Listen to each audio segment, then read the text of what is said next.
કોંગ્રેસના ધારાસભ્ય, મધ્યપ્રદેશના ધારાસભ્ય ફુલસિંહ બારિયા મધ્યપ્રદેશમાં એમ કીધું કે એસટી અને એસસી મહિલાનું બલાત્કાર કરે ને રેપ કરે તો તમને સ્વર્ગ મળશે.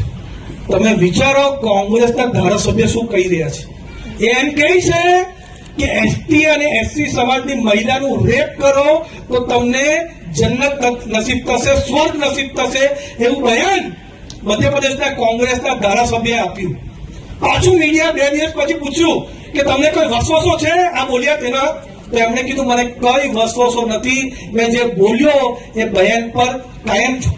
એ બતાવે છે કે કોંગ્રેસ જે આદિવાસી આદિવાસી આદિવાસી કરે છે એમના મનમાં, એમના દિલમાં આદિવાસી અને દલિતની ખિલાફ કેટલી વધારે ખરાબ વિચાર છે, કેટલું વધારે આપણને નફરત કરે છે એ કોંગ્રેસના ધારાસભ્ય બતાવે છે, કોંગ્રેસની માનસિકતા બતાવે છે. અને એટલું જ નહીં, હમણાં પરમ દિવસે રાહુલ ગાંધી મધ્યપ્રદેશના ઇન્દોરમાં ગયા ત્યારે ફુલસિંહ બારિયા સાથે સ્ટેજ પર સાઈડ કર્યું અને ફુલસિંહ બારિયાનું એમને સન્માન પણ કર્યું. એ બતાવે છે કે રાહુલ ગાંધી જે ફુલસિંહ બારિયા કીધું એની સાથે પૂરી રીતે સંમત છે. એટલે આપણે સમજી જવું જોઈએ કે આદિવાસીઓનું આરક્ષણ લેવા કોણ માંગે છે અને આદિવાસીઓનો વિકાસ કોણ કરે છે. અમે